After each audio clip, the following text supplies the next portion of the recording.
오늘은 고린도전서 몇 번째 시간이죠? 네, 9번째 시간입니다. 지난주 말씀에서는 크게 두 가지를 말씀드렸습니다. 첫 번째는 뭐냐 하면은 말만 하는 일만 스승이 되지 말라. 영적 아버지가 되라. 뭐가 되라고요? 영적 아버지. 교회 안에는 자기 자신은 전혀 고치지 않으면서 남을 가르치고 남 앞에서 말하기를 즐기는 사람들이 굉장히 많다는 거예요. 그런 사람, 말하기를 좋아하는 사람들, 남 앞에 앞서서 이야기하고자 하는 사람들이 굉장히 많아요.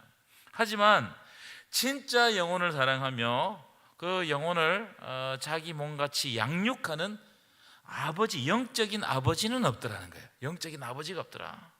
그래서 가르치려고 하지 말고 영적인 아버지가 되라. 이런 영적인 부모가 많은 교회가 좋은 교회다. 여러분, 우리 교회는 영적인 부모가 많아지시기를 간절히 축원합니다. 그래서 내가 먼저 기도의 자리에, 내가 먼저 말씀의 자리에, 내가 먼저 섬김의 본을 보이는 그런 영적인 부모가 있을 때 그 부모를 보고 본받는 거예요. 신앙은 따라합시다. 본받는 것입니다. 신앙은 본받는 거예요. 누군가 모델이 있어야 돼. 그 모델을 따라 본을 받는 거예요. 그래서 두 번째, 지난번 말씀에서는 하나님 나라는 말에 있지 않고 오직 능력에 있다는 거예요. 하나님 나라는 뭐에 있다고요? 능력에 있다는 거예요. 말 몇 마디로 하나님 나라를 드러낼 수가 없어요. 말 잘한다고 하나님 나라가 드러나지 않습니다. 고린도 교회는 워낙 말이 많은 교회이니까 그 말 때문에 오히려 파당이 생겨가지고 굉장히 복잡하고 어려운 교회가 되어버렸어요. 그래서 사도 바울은 말로서는 하나님 나라를 온전하게 드러낼 수가 없다. 그럼 무엇으로 하나님 나라를 드러낸다고요? 예수님 닮은 인격을 통해서 하나님 나라가 드러난다. 그때 능력이 발휘하는 거예요. 우리가 예수님 닮는다고 할 때에 뭘 닮는 겁니까? 예수님 모습을 닮는 거예요? 예수님이 외형적인 모습을 닮는 겁니까? 아니죠. 예수님의 인격을 닮는 것이죠. 믿으십니까? 그래서 여러분, 이 복음은 말이나 글로 통해서 선포되지만 그 복음을 믿게 하는 것은 우리 삶에 드러나는 예수님 닮은 인격을 통해서 복음의 열매가 맺히는 거예요. 그러니까 우리 삶에 예수를 믿으면서 인격이 예수님 닮아가는 거, 이게 중요하다. 그런데 10년, 20년, 30년, 뭐 3대, 4대, 5대 이렇게 예수를 믿으면서도 인격이 변하지 않고 세상 사람들로부터 손가락질 당하고 지탄받는 사람들이 들어있다는 거예요. 오히려 세상 사람보다 더한 사람들이 있어. 저 사람 보면 내 예수 안 믿겠다고. 저렇게 하는 누가 예수를 믿겠냐고. 그렇게 하는 사람이 있어요. 여러분, 하나님 나라는 말에 있지 않고 우리의 삶의 능력을 통하여 드러난다는 사실을 믿으시기를 축원합니다. 그래서 하나님 나라는 안 믿는 사람에게는 어느 순간 딱 발견되는 거예요. 밭에 감춘 보화가 어느 순간 발견되죠. 발견되는 겁니다. 가만히 보니까 당신을 보니 하나님이 살아계시는 것 같다. 이 발견되는 거예요. 발견되는 거예요. 우리 초대 당회장 이원영 목사님이 감옥에서 누구를 만나죠? 이상동 장로님을 만난다는 거예요. 그래서 이상동 장로님을 딱 보고 어떻게 돼요? 감화를 받아요. 감명을 받아요.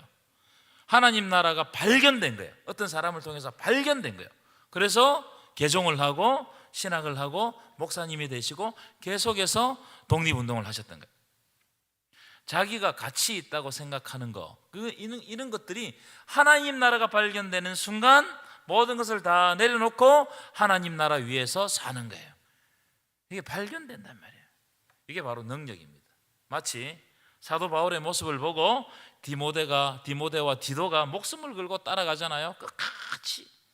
그러니까 우리의 모습을 보고 예수를 따르는 예수님의 제자가 생겨야 된다 이 말이에요. 믿으십니까? 우리의 모습을 통해서 예수님의 제자가 많이 생기기를 간절히 축원합니다. 아멘 좀 크게 하세요. 아멘이십니까? 네, 오늘 다루게 될 내용은 고린도전서 5장입니다. 5장. 이 5장은 음행에 관한 말씀입니다. 음행.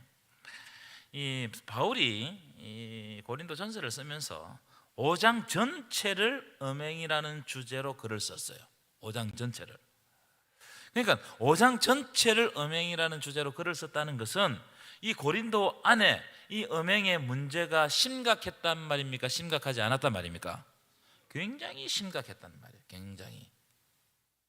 자, 그러면 이 고린도 교회가 왜 음행의 문제가 심각했을까? 그러면 고린도 교회만의 문제였을까? 제가 생각할 때는 그렇지 않다는 겁니다.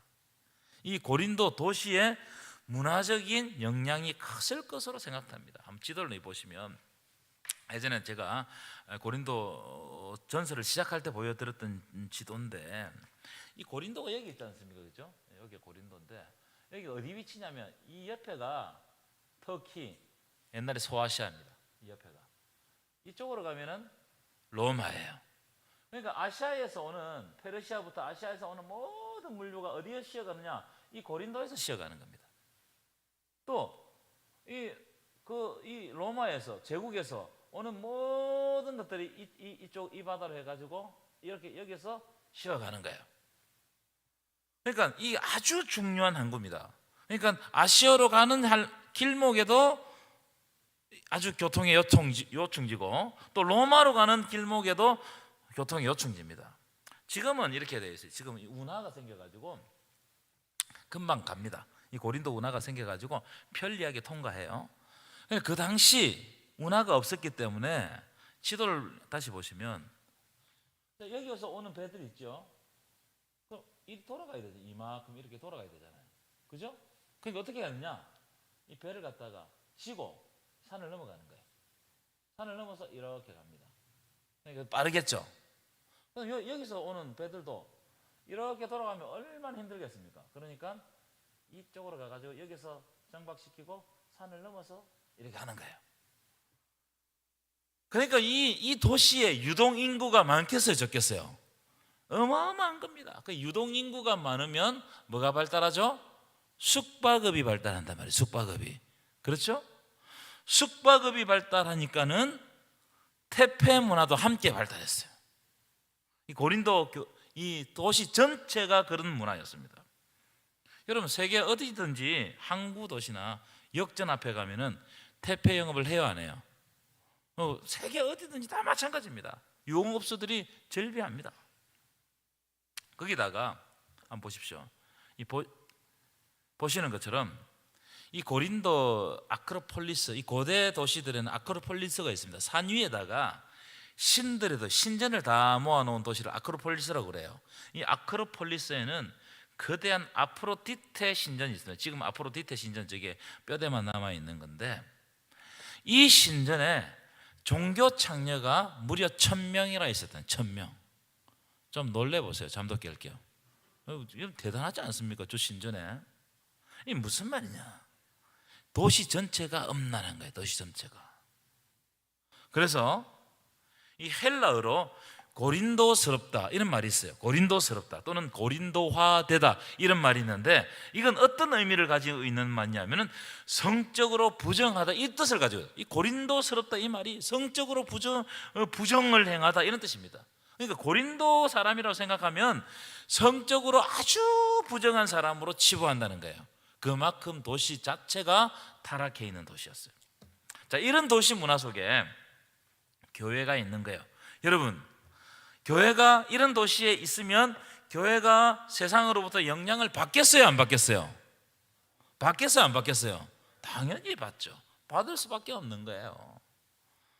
제가 안동도 마찬가지인데, 이 안동은 어디에 영향을 많이 받았어요? 유교의 영향을 많이 받았죠, 그죠? 그래서 제가 부임하기 전에 담임 목사들은 오면 노 회장님한테 가서 면접을 보거든요. 면접을 보는데 노 회장님이 저에게 뭘 물어보셨느냐 하면 질문을 했는데, 목사님 관향이 어디신가 이런 걸 물어보시더라고요. 본관이라는 말을 많이 들어봤는데 관향이라는 말은 처음 들었어. 그래서 제가 머리가 빠르잖아요. 그리 보이죠? 그래서 제가 뭐라고 했냐면은 여양진갑니다 이랬어요. 그랬더니 웃으면서 합격 그러더라고요. 그러니까 이런 유교적인 집안을 알아보고 유교적인 문화가 이게 뿌리내려 있어요. 제가 부임하고 나서도 이제 처음에 완전 뜨겁잖아요. 그래서 예배 시간에 박수를 좀 치면서 찬양을 하자고 했더니 바로 이야기 안 하더만요. 몇 주 지나서 어떤 분이 목사님 예배 시간에 박수 쳐도 됩니까? 이렇게 물어보더라고. 실제로 있었던 일입니다. 그래서 이제 제가 뭐 이런저런 대답을 했던 것이 기억이 나요. 제가 무슨 말씀을 드리려고 하냐면, 지역 교회는 지역 속에 있기 때문에 그 지역의 문화적인 영향을 많이 받는다는 게 당연한 일입니다. 안동에 있는 교회들하고 서울에 있는 교회들하고 이 분위기가 같을까요, 다를까요? 완전 달라요. 완전 달라요. 거기는 뭐 진짜 광신들만 모아놓은 것 같아. 가면 기도하는 것도 다르고요. 막 달라요, 달라. 얼마나 뜨거운지 몰라. 우리나라 교회하고 아프리카 교회하고 같을까요, 다를까요? 달라요, 달라. 이 지역에 있는 교회는 지역의 문화적인 영향을 많이 받는다. 그런 면에서 고린도 교회도 마찬가지였습니다. 워낙 고린도 지역이 엄난하다 보니까는 그 엄난한 문화의 영향이 고린도 교회 속으로 설거머니 들어오게 되었다는 거예요. 들어오게 되었다는 거예요. 그러니까 이게 문제가 되는 겁니다. 문제가. 근데 제가 생각할 때 우리 시대도 별반 다르지 않다고 생각합니다. 우리 시대도. 여러분 TV를 보시면 우리 TV 볼 게 없어요. TV, 영화, SNS 너무 엄난합니다. 요즘 그래요. 인기 있는 드라마 다 불륜이 들어가요. 불륜. 옛날에 여러분 많이 보셨죠? 부부의 세계 보셨어요? 안 보셨어요? 제가 안 봤어요? 제가 우리 부목사님한테 그런 드라마가 뭐가 있냐고 검색을 해보라 하니까 부부의 세계 대표적으로 그렇게 말씀해요. 저는 조금 봤어요. 불륜이 안 들어가면 이야기가 안 돼요. 저는 드라마를 안 봅니다. 거의 폭삭 속가수다 안 보면 저는 안 봐요. 폭삭 속가수도 보고 제가 워낙 많이 울어가지고 여러분 한번 보십시오. 참 진짜 많이 울었어요. 근데 이런 엄난한 문화가 막 세속 가운데 판을 친단 말이에요. 지금도 마찬가지입니다. 똑같아요. 여러분 세상 문화가 그렇다고 교회도 따라가면 됩니까? 안 됩니까? 오늘 말씀이 그 이야기예요. 만약 이런 악한 문화를 교회가 끊어내지 못하면 교회는 무너져요. 교회는 무너집니다. 제가 심우했던 어떤 교회는 좀 부적절한 관계들 때문에 교회 안에 몇몇 문제가 생겼습니다.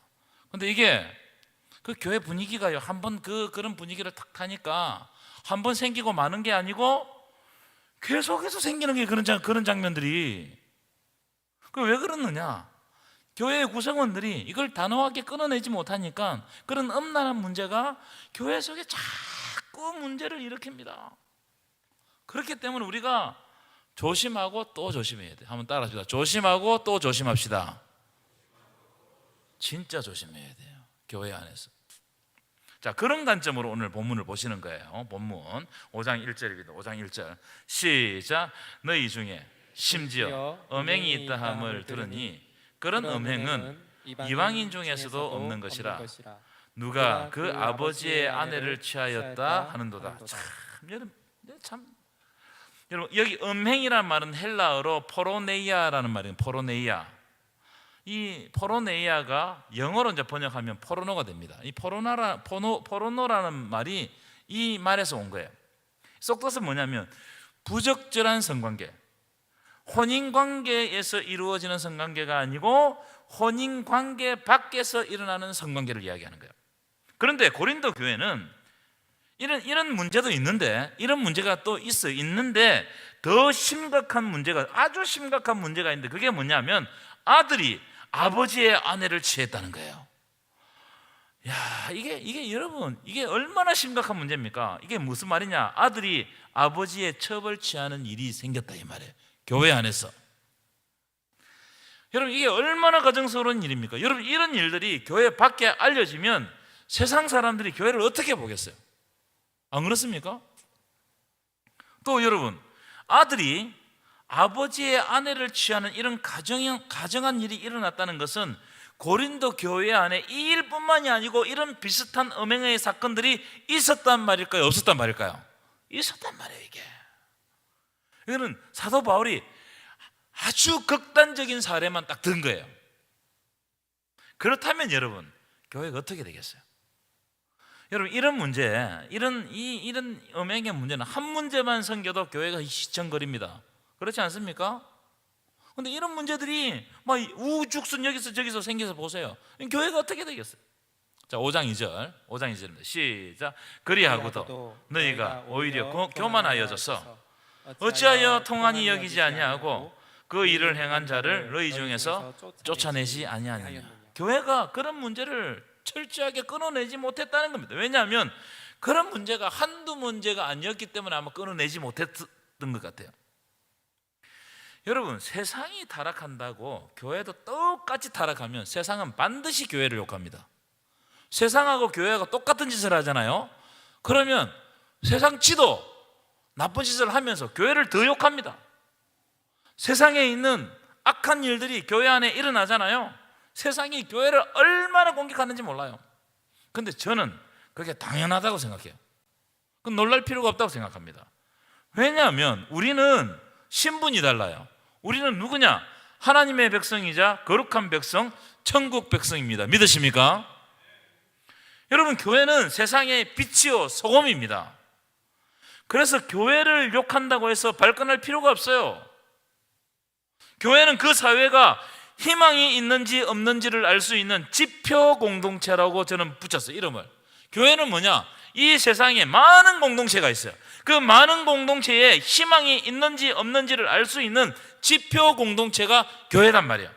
여러분, 세상이 타락하고 세상이 망가져도 그 교회, 그 시대의 교회에 희망이 있으면 그 사회는 곧 회복됩니다. 하나님이 역사하시기 때문에. 믿으십니까? 하나님이 교회를 통해서 새롭게 역사하실 것이기 때문에 곧 회복된단 말이에요. 일제 강점기 교회가 바로 그런 교회들이었습니다. 민족의 등불이고 희망 아니었습니까? 그러니까 세상 사람들이 교회를 주목하는 거예요. 교회가 결정하는 모든 결정들을 존중한단 말이에요. 여러분, 이게 얼마나 중요한 이야기인지 몰라요. 그런데 교회가 자기의 본질을 내려놓고 세상을 따라가 버리고 오히려 방금 읽은 말씀처럼 세상에서 일어나기 힘든 일들이 교회 안에 일어나게 되면 아무리 그 교회 건물이 멋지고 화려하고 재정이 많고 사람 수가 많아도 그 교회는 곧 사라집니다. 여러분, 역사 속에서 사라진 교회들이 많습니다. 교회가 정결하지 못하고 거룩하지 못하면 하나님께서 그 역사 속에서 그 교회를 그냥 두지 않아요. 사라지게 하는 거예요. 교회가 이 지상에 있는 이 로컬 교회가, 지역사회에 있는 교회가 영원할 것 같죠? 아닙니다. 터키 가보세요. 지금 다 가니까 성지순례 가보면요, 기둥만 남아있어요. 없어졌어요. 믿는 사람이 없다 이 말이에요. 그러니까 우리가 이 교회를 이 시대에 지키고 있는 것은 뭐냐? 하나님의 특별한 사명을 주신 거예요. 믿으십니까? 우리가 이 교회를 그냥 있다가 그냥 가는 게 아니고 이 교회를 정결하게 만들어서 거룩한 교회로서 다음 세대에 물려줘야 될 책임이 우리에게 있어요. 이 책임이 우리에게 있다는 것을 우리가 기억해야 돼요. 그래서 여러분, 어떤 시대에는 그 교회들을, 개혁교회 같은 교회들은 그죠? 교회의 그 본질을 회복시키고 그 교회가 무엇을 해야 되는지를 잘 물려주었어요. 우리 개혁교회 후손들이잖아요. 지금까지 받았어요. 그럼 우리는 어떤 교회를, 어떤 공동체를 하나님 앞에서 우리 후손들에게, 후배들에게 물려줘야 되냐? 기도해야 됩니다. 정결한 공동체, 거룩한 공동체. 세상이 타락한다고 교회도 타락하면 안 된다는 거예요. 그래서 사도 바울이 이 고린도 교회를 엄청나게 비판해요. 엄청나게. 자, 5장 3절 한번 읽어볼까요? 5장 3절부터 5절까지 시작. 내가 실로 몸으로 떠나 있으나 영으로는 함께 있어서 거기 있는 것 같이 이런 일을 행하는 자를 미리 판단하였노라. 4절 시작. 주 예수의 이름으로 너희가 내 영과 함께 모여서 우리 주 예수의 능력으로 5절 시작. 이런 자를 사탄에게 내어주었으니 이는 육신은 멸하고 영은 주 예수의 날에 구원을 받게 하려 함이라. 바울은 세상이 엄난하다고 교회도 엄난해져 버린 고린도 교회를 엄청나게 책망합니다. 5장 3절 보시. 이미 판단하였노라. 이미 판단하였노라. 이 말은 이미 재판이 끝났다는 거예요. 이런 일을 봐주면 안 된다는 거예요. 그래서 이 5장 5절 보시면 이런 자들을 뭐 하라냐면 사탄에게 내어주었으니, 이 말은 출교시켜라 이런 뜻입니다. 이 5장 5절은 해석이 좀 필요한 부분인데 저는 오늘 해석은 우리 개혁자 칼뱅 선생님의 해석을 취하도록 하겠습니다.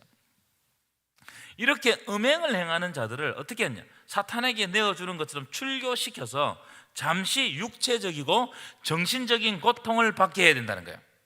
이것이 사탄에게 내어준다는 뜻으로 해석했어요. 여러분, 초대교회는 이 출교가 아주 무서운 책벌이었습니다. 지금은 우리 동부교회에서 안 되면 다른 교회 가고, 다른 교회에서 안 되면 그 다른 교회 가고 이렇게 하면 되잖아요.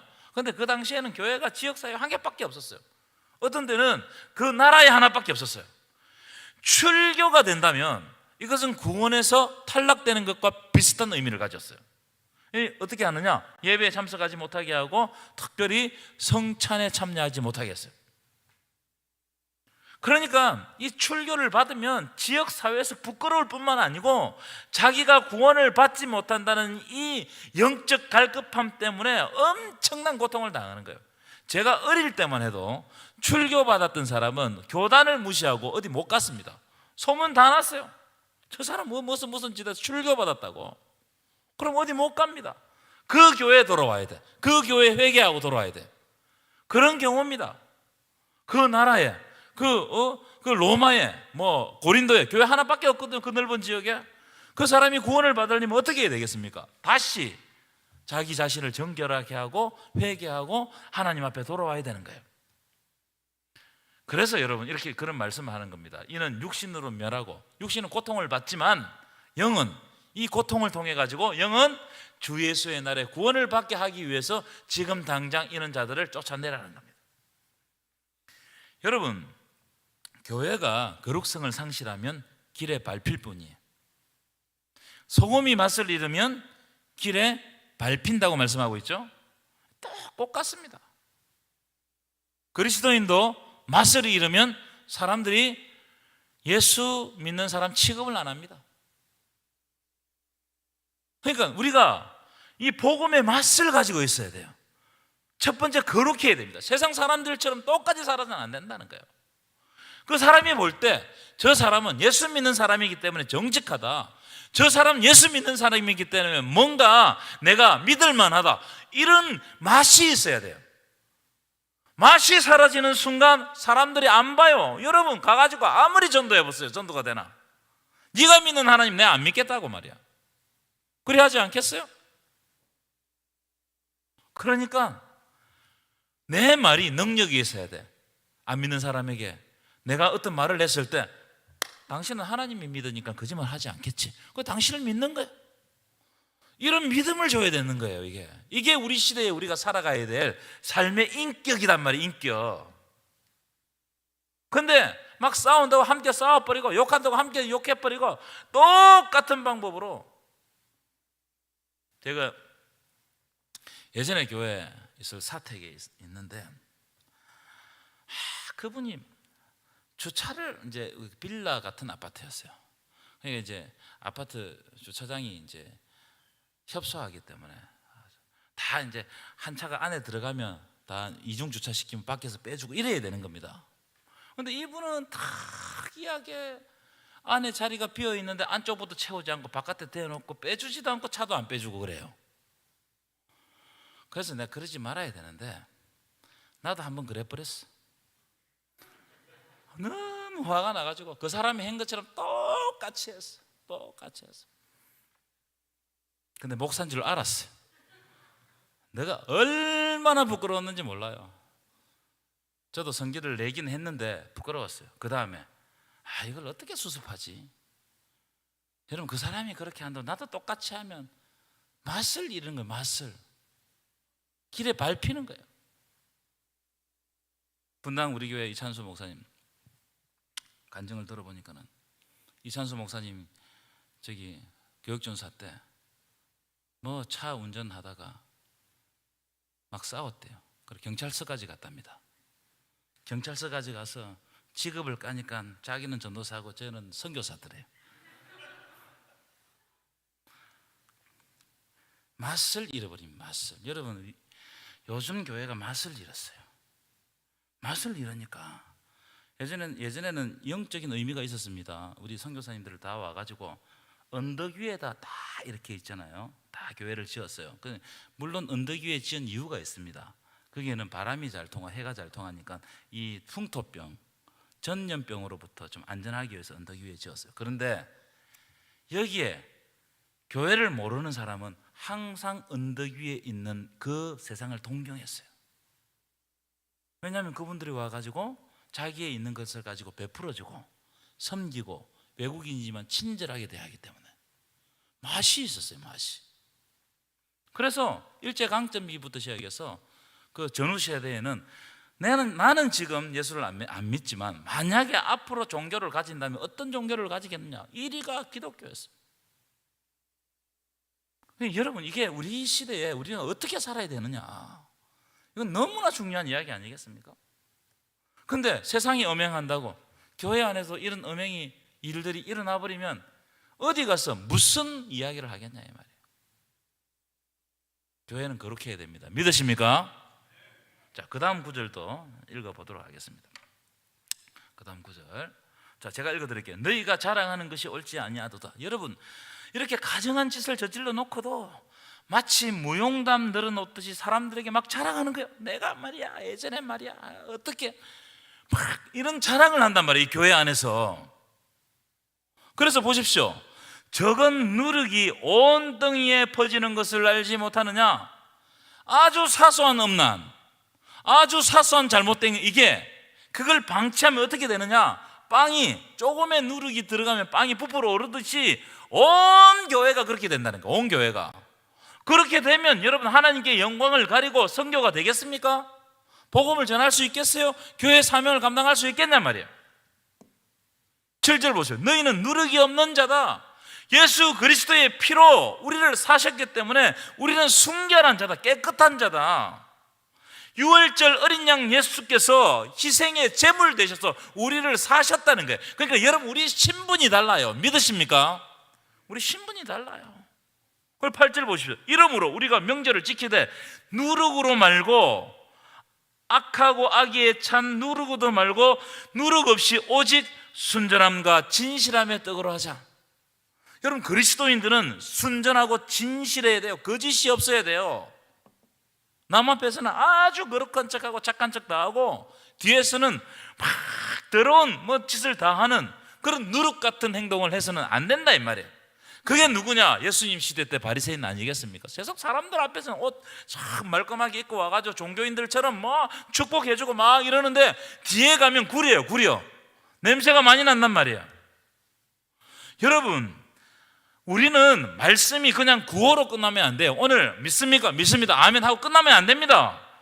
여러분, 말씀이 우리의 삶 가운데 역사해야 되는 줄 믿습니다. 그래서 야고보 선생님은 행함이 없는 믿음은 죽은 것이다. 자기에게 적용하지 않는 말씀은 능력을 발휘할 수가 없어요. 남이 아무리 말씀을 떠먹여 줘봐요, 그게 내 속에서 내가 그 말씀을 보고 실천하지 않으면 그 말씀이 능력이 되겠냐 이 말이에요. 이 이야기를 하고 있는 거예요. 그래서 여러분, 우리가 어떻게 살아가야 되는가, 이건 너무나 중요한 겁니다. 이건 단순히 음행에 관한 이야기가 아니에요. 뭐에 관한 이야기예요? 그리스도인이 참 맛으로 살아가야, 참 소금으로 살아가야 됨을 우리들에게 보여주는 지표단 말이에요. 여러분, 오늘 이 말씀을 여러분의 마음에 담으시기를 축원합니다. 그래서 사람들이 볼 때, 야, 저 사람 예수 믿는 사람 맞구나. 만약에 내가 종교를 가진다면 다른 거 말고 저 사람 따라 교회 안 가봐야 되겠다. 이런 역사가 일어나야 돼요. 이런 도덕적인, 윤리적인 우위가 다른 사람 위에 있어야 된다 이 말이에요. 그래야 예수 그리스도의 십자가의 순결함이 우리를 통해서 드러날 때 사람들이 예수님이 어떤 분인지를 알게 되는 거예요. 여러분들을 통해서 예수 그리스도의 놀라운 보화가 발견되시기를 간절히 축원합니다.